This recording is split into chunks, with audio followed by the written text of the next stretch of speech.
My heart was beating so loud I was sure David could hear it from across the garage. I stood frozen in the doorway at 12:47 a.m., my bare feet cold against the concrete floor, watching my husband of 8 years do something that made my blood turn to ice. David was hunched over our old workbench with Marcus Webb, his former business partner who I thought had moved to Miami months ago. But there Marcus was, very much in Phoenix, counting thick stacks of cash under the dim garage light. The money was everywhere, spread across the table, stuffed into black duffel bags, more cash than I had ever seen in my life. "The Seattle job went wrong because we rushed it," David was saying, his voice low and tense. "This Phoenix bank will be different. We have inside information this time." My stomach dropped. Phoenix Bank. My bank. First National, where I worked as a manager. Marcus nodded, his fingers moving quickly through the bills. "How much did you say the vault holds on Fridays?" "Jessica confirmed it yesterday without even knowing," David replied, and I felt sick hearing my own name. She mentioned the Friday deposits during dinner. Sweet, trusting Jessica. The way he said my name, cold, calculating, made me want to throw up. This was not the man who kissed me goodbye every morning. This was not the father who read bedtime stories to our 6-year-old daughter Lily. I pressed myself against the doorframe, trying to stay hidden in the shadows. On the workbench, I could see blueprints spread out under the light. Even from my hiding spot, I recognized the layout. It was my bank. Every hallway, every office, every security camera location was marked in red ink. "The security codes change every 2 weeks," David continued, pulling out a small notebook. "But Jessica's access card works for the main vault. She has no idea I've been copying it every few days." My hand flew to my mouth to stop myself from gasping. The times he had offered to get my purse from the car, or when he said he was just grabbing my keys to move my car in the driveway. He had been copying my work ID card, using me, using our marriage. Marcus looked up from the money. "And you're sure she won't figure it out?" David laughed, but it was not the warm laugh I fell in love with. It was cruel and empty. "Jessica trusts me completely. She thinks I'm working for some consulting firm. She has no idea about our real business, about Chicago, about Atlanta, about any of it. If you're watching this and you've ever felt like something was wrong with someone you trusted, hit that like button, because what I discovered next changed everything I thought I knew about my life." I watched in horror as David pulled out photographs. Pictures of me at work, pictures of the bank's entrance, pictures of the security guards. He had been watching me, studying my routine, planning this for months. "The Houston timing worked perfectly," Marcus said, stuffing more cash into a bag. "In and out in 12 minutes. But this one's bigger. This one sets us up for life." "And then?" David asked. Marcus's voice dropped even lower. "Then we disappear. New identities, new lives. The wife and kid become a problem we can't afford to keep around." The words hit me like a physical blow. They were planning to kill me.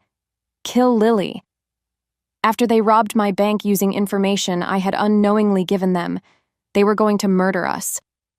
My legs felt weak. My hands were shaking so badly I could barely keep my balance. Everything I thought I knew about my husband, about our life together, about our future. It was all a lie. David had married me for my job. He had been planning this from the beginning. I needed to get back to the house. I needed to think. I needed to figure out how to protect Lily and myself from the man I had shared a bed with for 8 years. As I started to back away from the garage, my elbow bumped into the garden rake leaning against the wall. It clattered to the ground with a loud crash that echoed through the quiet night. Both men froze. David's head snapped toward the door where I was hiding. "What was that?" Marcus whispered, his hand moving toward something under his jacket. I held my breath, my heart pounding so hard I thought it might explode. 6 months earlier, everything seemed perfect. David came home from his security job in Denver with exciting news. He had been offered a position with a private consulting firm that required us to move to Phoenix, Arizona. The pay was incredible. he said, almost double what he was making. It's a fresh start for our family, Jess, he told me that night, his arms wrapped around me in our Denver kitchen. Better weather, better opportunities, and Lily will love the new schools there. I was hesitant about leaving Colorado. We had built a life in Denver. I had friends at the bank where I worked, and Lily was settled in her kindergarten class. But David was so enthusiastic, so convincing. He showed me pictures of beautiful Phoenix neighborhoods and talked about how this new job would finally give us the financial security we had always wanted. What kind of consulting? I asked, trying to understand what his new company actually did. Security consulting for businesses, he explained smoothly, helping companies upgrade their systems, training their staff. It's exactly what I've been doing, just for private clients instead of one company. It made sense. David had always been good with security systems and had years of experience. When he told me his new employer was already arranging for me to transfer to a management position at First National Bank in Phoenix, I was amazed at how perfectly everything was falling into place. The move happened quickly. Within 3 weeks, we had packed up our Denver life and driven south to Arizona. David seemed energized by the change, more excited than I had seen him in years. He spent hours on his laptop, which he said was for getting up to speed with new clients. Our new house in Phoenix was beautiful, much nicer than what we could have afforded in Denver. When I asked how we could manage the rent, David assured me his signing bonus covered everything. This company really takes care of their people, he said with a smile that I now realize was completely fake. The first month in Phoenix was like a honeymoon period. David was attentive and loving, always asking about my new job at the bank. He wanted to know everything, my schedule, my coworkers, the security procedures, even small details about the building layout. I'm just interested in your day, he would say when I teased him about all his questions. This is a big change for both of us, and I want to make sure you're happy there. I thought it was sweet how much he cared about my work. When he offered to pick me up from the bank some evenings, I was touched by his thoughtfulness. I didn't realize he was studying the building, timing the guard rotations, memorizing every entrance and exit. The money started appearing in our account in the second month, large deposits that David explained as project bonuses from clients in California and Texas. These companies pay really well for good security advice, he told me. Sometimes I solve a problem in one day that saves them thousands. I was impressed but also a little confused. The amount seemed huge for consulting work. When I mentioned this to David, he got slightly defensive. You don't understand how valuable security expertise is, Jess. Companies will pay anything to protect themselves from theft and break-ins. My clients in Chicago paid even more than this. I had never heard him mention Chicago clients before, but I didn't push it. David had always been private about work details, saying most of his contracts required confidentiality agreements. Around the third month, I started noticing changes in David's behavior. He became secretive about his phone, always taking calls in another room or stepping outside. He started working out obsessively, spending hours at the gym and coming home with new muscles and an intensity I had never seen before. His laptop was always password protected now, and he never left it open when I was around. When I asked to use it one evening when mine was updating, he quickly closed it and said he had sensitive client information that couldn't be shared. Company policy, he explained, but something in his voice felt off. I found strange items in his car, black gloves, small tools I didn't recognize, and detailed maps of downtown Phoenix with certain buildings circled in red ink. When I asked about them, David's entire demeanor changed. Why are you going through my car? He snapped, his voice sharp in a way I had never heard before. I was just looking for my sunglasses, I said, startled by his reaction. Well, don't. Those are work materials, and my clients wouldn't appreciate you snooping around. That night, David apologized for being harsh, blaming stress from a difficult project. But something had shifted between us. For the first time in our marriage, I felt like I was living with a stranger. The fourth month in Phoenix brought changes that made my skin crawl, though I couldn't put my finger on exactly why. David's work stress was getting worse. and with it came a side of him I had never seen before. It started when I found him on my work computer one Tuesday morning. I had come downstairs early to grab my coffee before heading to the bank, and there was David, hunched over my laptop at the kitchen table. "What are you doing?" I asked, trying to keep my voice light. He slammed the laptop shut so fast it made me jump. "Just checking the weather," he said, but his face was flushed and his hands were shaking slightly. "On my work computer? David, I could get in trouble if anyone finds out you were using my login."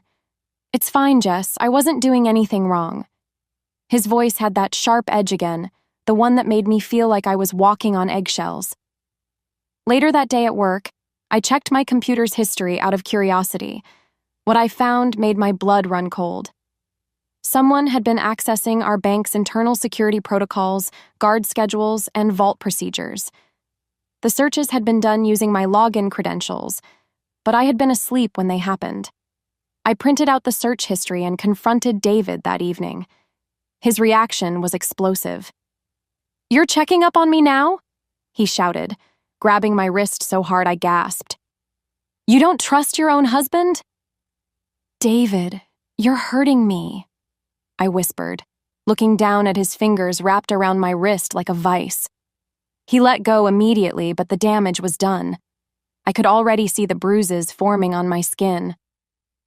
"I'm sorry," he said, but his apology felt hollow. "It's just, this job is really stressful, and I can't have you questioning everything I do. There are things you don't understand, Jess. Things about business that are complicated." He mentioned something about learning from mistakes in Detroit and Baltimore, but when I asked what he meant, he just walked away. That night, I locked myself in the bathroom and stared at the purple marks on my wrist. In 8 years of marriage, David had never laid a hand on me in anger. Now I was hiding bruises and making excuses for why I couldn't wear short sleeves to work. The paranoia started in the 5th month. David began checking our windows constantly, peering through the blinds like he was expecting someone. He installed new locks on all our doors and started keeping a gun in our bedroom nightstand. "For protection," he said when I found it. "Phoenix has a higher crime rate than Denver. We need to be careful." But it wasn't random crime David seemed worried about. He was jumpy around specific cars, especially a black sedan with Nevada plates that I had started noticing in our neighborhood. When I mentioned seeing it parked across the street, David's face went white.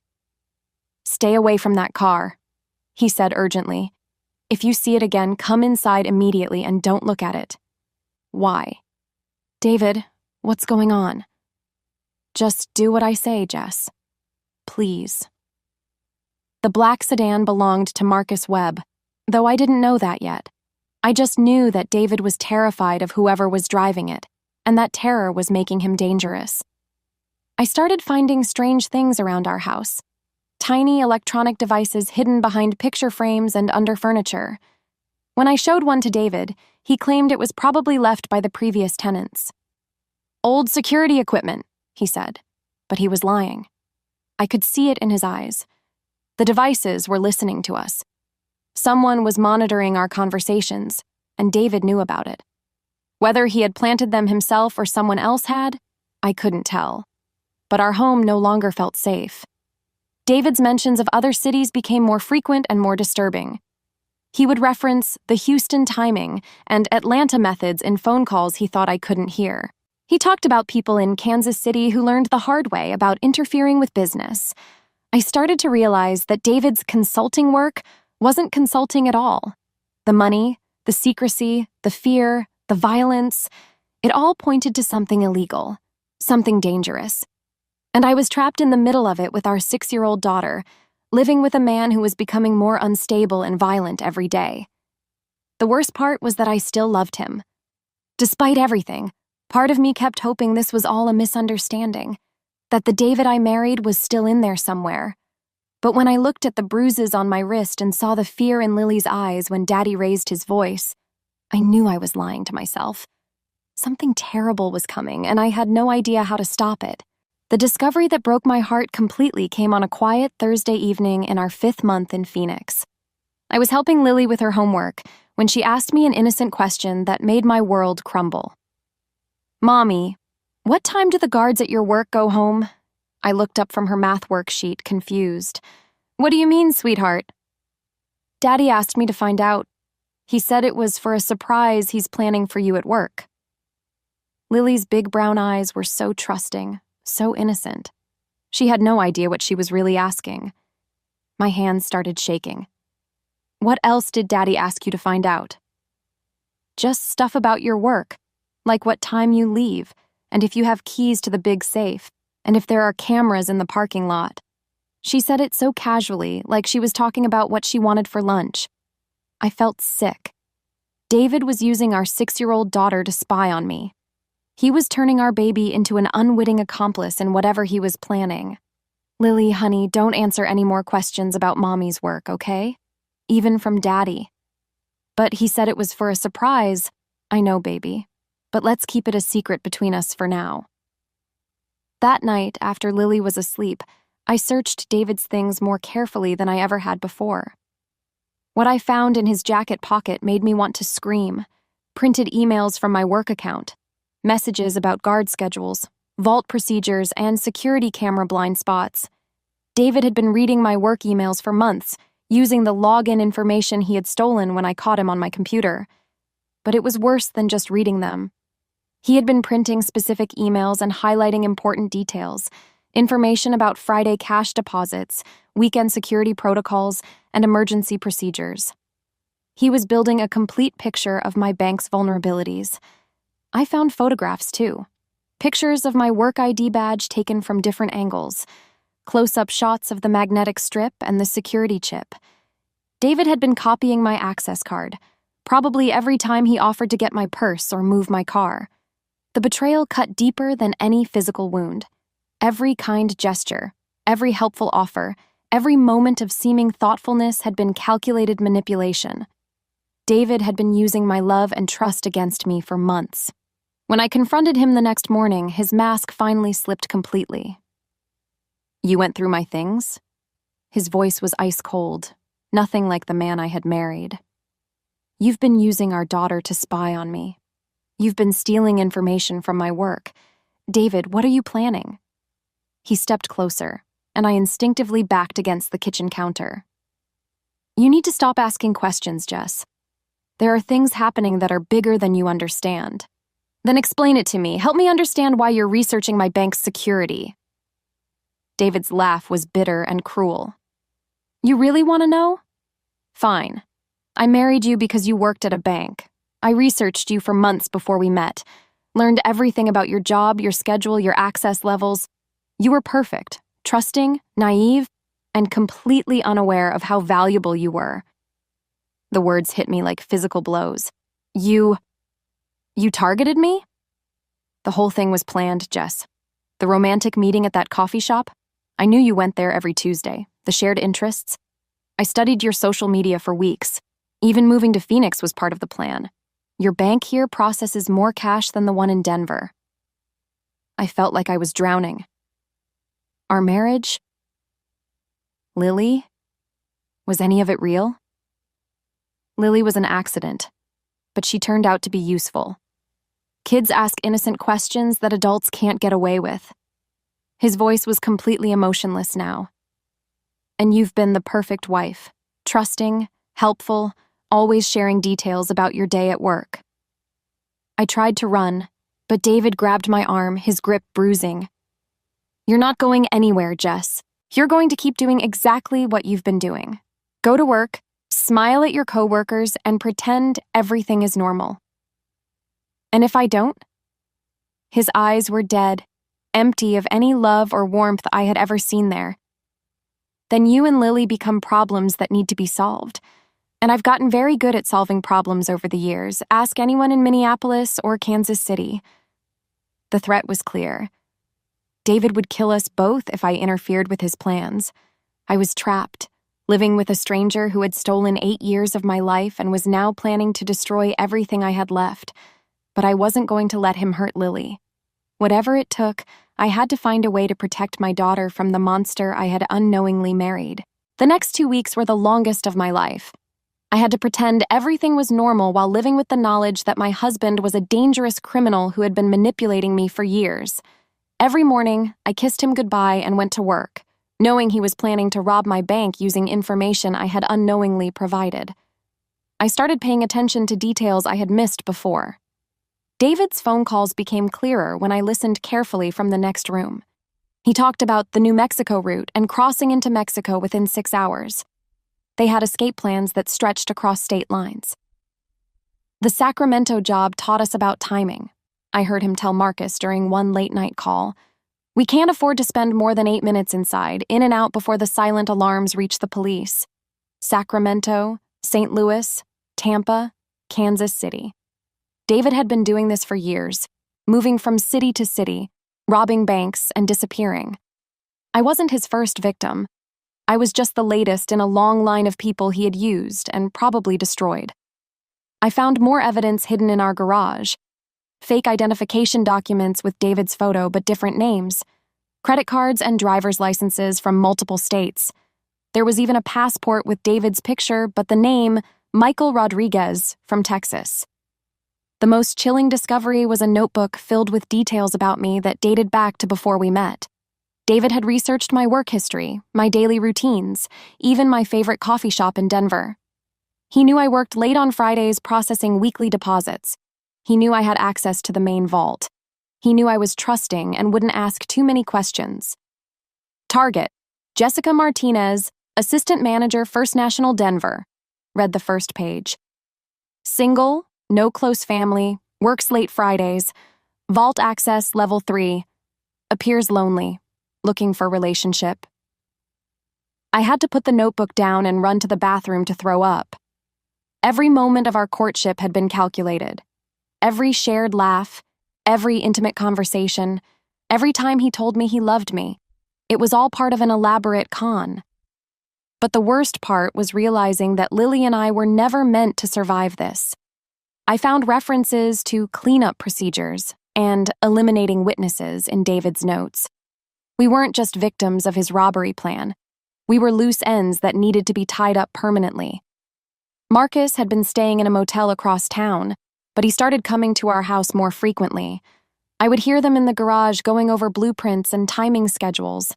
They had studied my bank for months, noting every security camera, every guard rotation, every possible escape route. Friday is perfect, Marcus said during one conversation I overheard. Jessica confirmed the weekly cash delivery happens at 2 p.m. The vault will have the most money then. And she'll be working late that day, David added. She always stays until 6 p.m. on Fridays to process the deposits. Perfect timing for us to get in and out. They were planning to rob the bank while I was still inside. I would be there when it happened, probably as a hostage to ensure my cooperation. The thought made me sick with terror. I started documenting everything I could find. I took pictures of the fake IDs, copied down license plate numbers, and recorded conversations on my phone when possible. If something happened to me, I wanted there to be evidence of what David had done. The hardest part was protecting Lily while gathering information. David had started asking her more questions about my work schedule, disguising them as casual conversation during dinner. "Mommy works really hard, doesn't she?" he would say. "What time does she usually get home on Fridays?" I had to teach Lily to give vague answers without making David suspicious. "I don't really know, Daddy. Sometimes early, sometimes late." But I could see the confusion in my daughter's eyes. She didn't understand why the questions about Mommy's work had become so important, or why I seemed scared all the time. One night, Lily crawled into bed with me after a nightmare. "Mommy, are you and Daddy going to get divorced like Emma's parents?" "Why would you ask that, sweetheart?" "Because you seem scared of Daddy now, and he looks at you different than he used to." Even a 6-year-old could sense the danger in our house. I held Lily close and promised her that everything would be okay, but I wasn't sure I believed it myself. Time was running out, and I still had no idea how to escape the trap David had built around us. I couldn't take it anymore. 3 days before the planned robbery, I made the decision that would either save my life or end it. I had gathered enough evidence to fill a small box: photographs, recordings, copies of fake IDs, and David's notebook detailing his research on me. It was time to confront the monster I had been living with. I waited until Lily was at school, and David thought I was at work. Instead, I had called in sick and spent the morning preparing for what might be my last conversation with my husband. I arranged all the evidence on our kitchen table like a prosecutor presenting a case. When David walked into the kitchen that afternoon, expecting to find me making dinner, his face went completely white. "What is this?" he asked, but his voice was already different. The fake warmth was gone, replaced by something cold and calculating. "It's the truth," I said, my voice steadier than I felt. "I know everything, David. The fake names, the other cities, the robberies. I know you married me to rob my bank." David stared at the evidence for a long moment, then slowly sat down across from me. When he looked up, it was like looking at a complete stranger. "How long have you known?" His voice was eerily calm. "Pieces for months. Everything for about 2 weeks." I pushed the notebook toward him. "You documented everything. Even how lonely and trusting I was.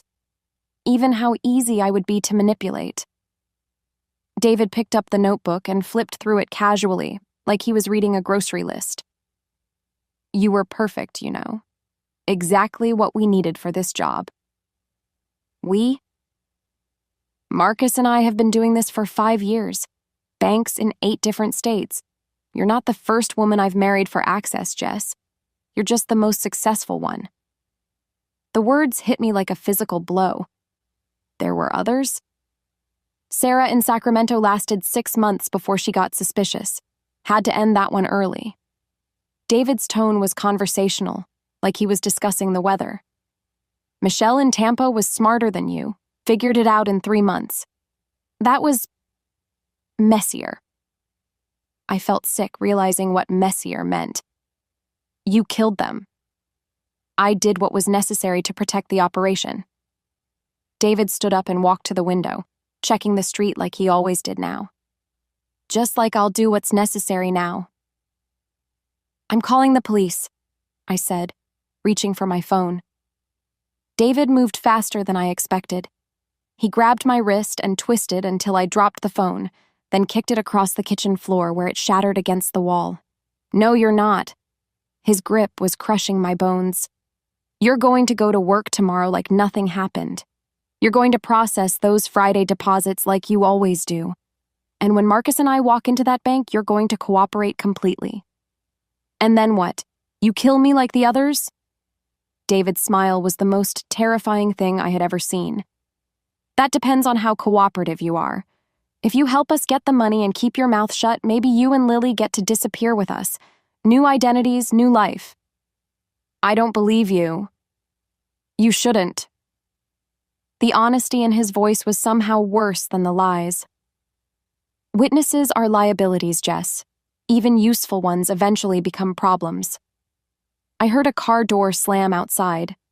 Through the window, I could see Marcus walking up our driveway. David had called him while I was confronting him with the evidence. "Marcus thinks we should eliminate the problem now," David said casually. "End this before it gets complicated." Marcus walked into our kitchen without knocking, took one look at the evidence spread across the table and pulled a gun from his jacket. "She knows everything," David told him. "Then we handle it now," Marcus replied, pointing the gun at me. "Make it look like a break-in. The kid comes home from school and finds her mother dead. Tragic, but these things happen." "Wait," David said, and for a moment I thought he might protect me. "We need her for tomorrow. The bank job won't work without her access card and cooperation." "And after tomorrow?" "After tomorrow, she becomes a liability we can't afford." I was trapped between 2 killers discussing my murder like a business transaction, but I had one advantage they didn't know about.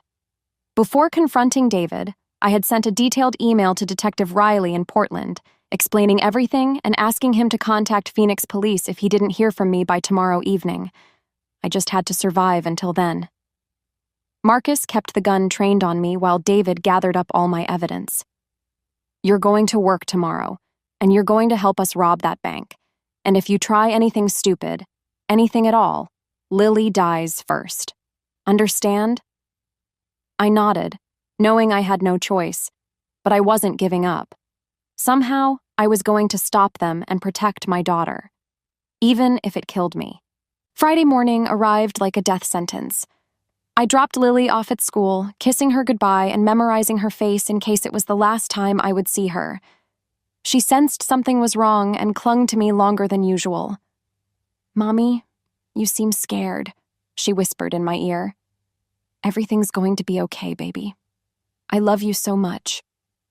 At work, I went through the motions of a normal day while my heart pounded with terror.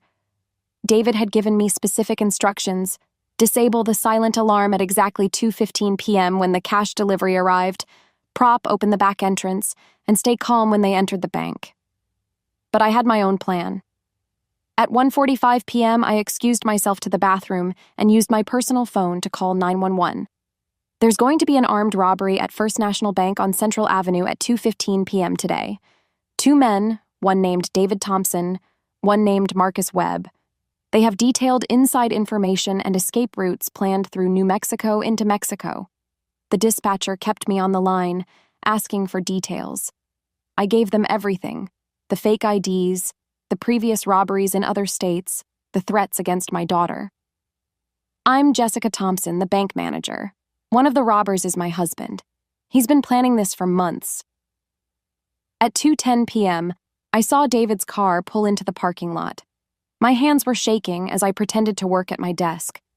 Through the window, I could see police cars positioning themselves around the building, staying out of sight. David and Marcus entered through the front door at exactly 2:15 p.m., just as the armored car was making its delivery. They were wearing masks and carrying guns, moving with the confidence of men who had done this many times before. "Everyone on the ground!" Marcus shouted, waving his weapon at the customers and tellers. David walked straight to my desk. "Hello, wife," he said quietly, his voice muffled by the mask. "Time to open that vault." I stood up slowly, my legs barely supporting me. "David, please, think about Lily. Think about what you're doing to our family. Our family was never real, Jess. You were always just a job." He pressed the gun against my back. "Now move." As we walked toward the vault, I could see police officers moving into position outside. David was so focused on the money that he didn't notice the shadows passing by the windows. "Open it," he commanded when we reached the vault door. I entered my access code with trembling fingers. The heavy door swung open, revealing stacks of cash from the Friday deposits. David's eyes lit up with greed. "Marcus, we're in!" he called out. But Marcus didn't respond. When David turned around, he found himself face to face with 3 Phoenix police officers, their weapons drawn. "Drop your weapon! Now!" the lead officer shouted. David spun around, grabbing me and pressing his gun to my head. "I'll kill her! I swear I'll kill her!" "Let her go, David!" Detective Riley's familiar voice came from behind the officers. He had flown in from Portland after receiving my email. "It's over. We know about Sacramento, Tampa, all of it. The FBI has been looking for you for years." "You called them," David hissed in my ear. "You stupid, trusting little wife, you actually called them." "I had to protect Lily," I whispered back. "I had to protect myself from what you really are." For a moment, David's grip loosened, and I felt the gun waver against my temple. In that instant, I remembered everything he had taught me about self-defense during our early dating days. Another lie, but useful knowledge. I drove my elbow back into his ribs as hard as I could and dropped to the floor. The police moved instantly, tackling David before he could recover. His gun skittered across the marble floor as officers swarmed him. Marcus had already been arrested in the lobby, caught completely off guard by the police presence. The robbery that David had planned for months was over in less than 3 minutes. As they led David away in handcuffs, he looked back at me one last time. "You have no idea what you've done, Jess. There are people who won't be happy about this. People who know where you live." Detective Riley put a protective arm around my shoulders. "Don't listen to him. The FBI has been tracking his entire network. You're safe now." But I knew David was right about one thing. I would never truly be safe as long as he was alive. The man I had loved and trusted had been a complete fabrication, a character created to manipulate me into helping him steal millions of dollars. 6 months later, Lily and I were living in Portland, Oregon, near my sister's family. David was sentenced to life in prison without parole for multiple armed robberies and the murders of Sarah in Sacramento and Michelle in Tampa. Marcus received 25 years for his role in the crimes. I still wake up sometimes in the middle of the night, checking the locks on our doors and listening for sounds that don't belong. Lily is in therapy, learning to trust again after discovering that the father she loved had been planning to kill us both. But we survived. We escaped the trap that David had built around us, and we're building a new life based on truth instead of lies. Sometimes the people closest to us are the most dangerous. Sometimes survival requires incredible courage to face the truth about those we love. And sometimes the only way to protect the people we care about is to destroy the life we thought we wanted. I learned that love without trust is just another form of prison. But I also learned that I'm stronger than I ever imagined, and that protecting my daughter was worth risking everything. David had been right about one thing. I was trusting and naive, but he underestimated the power of a mother's love and the strength that comes from finally seeing the truth. We're free now, and that's worth everything I lost along the way.